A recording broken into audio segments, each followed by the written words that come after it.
Madam जे आहेत best talent award आणि क्वीन ऑफ द हार्ट्स हे सर्वोच्च 2 पुरस्कार आहेत, त्यामध्ये पण त्यांनी नावलौकिक मिळवलेला आहे. त्याबद्दल जरा काही सांगा मॅडम.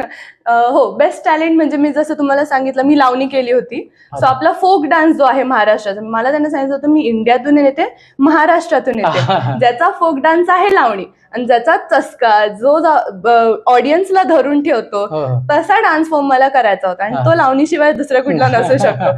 सो ती लावणी मी तिथे चंद्रावर परफॉर्म केलेली, ज्यात मला बेस्ट टॅलेंट भेटलं. म्हणजे 40 कंट्रीज मधून इंडियाचं टॅलेंट त्यांना बेस्ट वाटलं. सो ते बेस्ट टॅलेंट होतं. आणि जसं मी सांगितलं, मी तिथे लीडर म्हणली जायचे, कारण मी सगळ्यांना जाऊन एक्सप्लेन करायचे की काय सांगितलं किंवा हेल्प म्हणा कुठलीही गोष्टीची.